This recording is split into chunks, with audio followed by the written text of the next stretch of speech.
Hi guys, good morning. So, update ko lang kayo sa ating bagong changes na ating app or update ng app. So, ngayon meron na tayong para sa ating reset ng sales. So, paano mag-reset? Press lang natin yung number tapos reset natin. So, yan. So, yan yung reset. So, yan. Zero na siya lahat. So, yan. Kasiro na lahat. Itong today's earnings, ito, nagre-reset na to siya every day. So, pagka kinabukasan or pag after 12 midnight, yung next succeeding nun is yung mag-reset na yung value niya. Ito naman sa per month. Itong sa total earning, hindi to siya ma-reset unless kung i-reset nyo. Okay? So, ngayon, pansin nyo, currently no devices, naka-enable na rin yung ating breakdown ng devices. Ngayon, pakita ko sa inyo, meron tayong tatlong devices. So, pwede itong naka-centralize or pwede nakalagay sa iba't ibang lugar. So, ito, ang difference lang nila is iba-iba yung mga device name nila. So, device name, dun yung sa uploader natin, pwede natin iset yung ating device name. So, take note, bawal lang yung space. So, yan. Try natin mag-test. Try natin dito. Hulog tayo.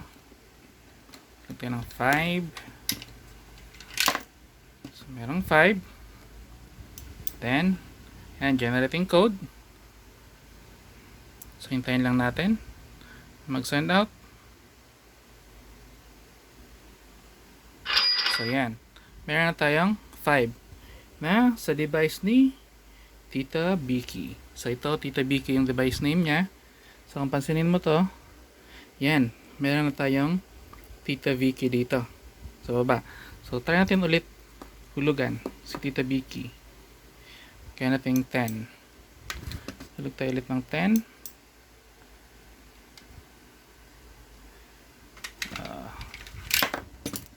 Okay.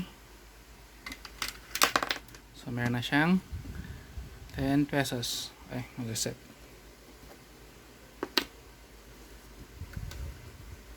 So, ulitin lang natin.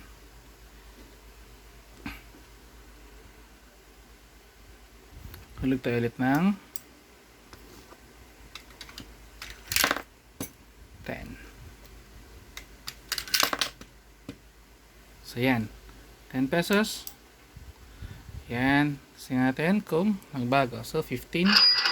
Siya kay Tita Vicky pa din. Yan. 353. 393. Okay natin. So, meron na tayong 10 pesos kay Tita Vicky. Yung total natin is 15. Try naman dito sa kabila. So, insert tayo ulit. 5 pesos.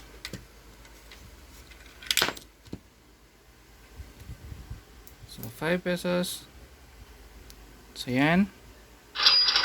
Yan. 5 pesos kay e-load tester. So, e-load tester yung pangalan nito. So, 353432. So, same din. So, papansin mo, dalawa na yung ating device. Tapos, meron tayong earnings. So, tayo natin i-reset to para at least mag-iba yung mga data natin. So, reset natin. Try natin itong sa dulo.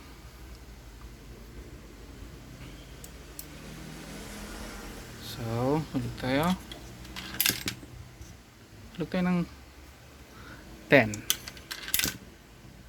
So, meron tayong 10. Press natin. So, insert code 353481. So, yun. Nagbago yung 10.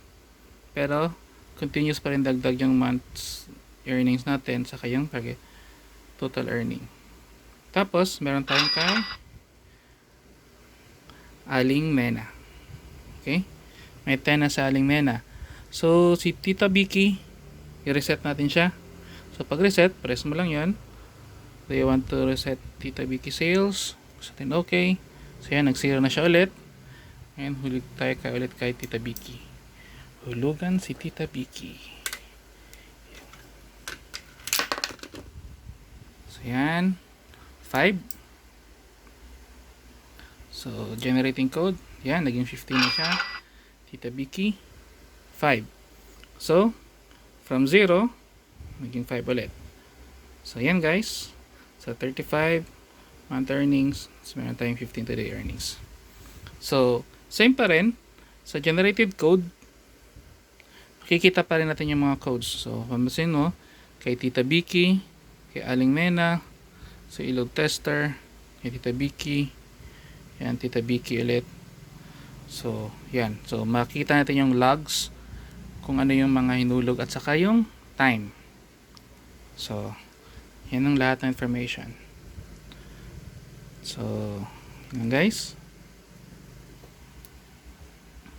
So, yan. Tatlong device. So, pwede pa itong maging multiple device. Depende kung ilan yung devices nyo. So, maganda to siya pag marami kayong yung pinapahatian na piso Wi-Fi. So, at least makikip track ninyo. At saka pwede nyo ma-reset yung data. Okay guys. Yan lang. Don't forget to like and subscribe.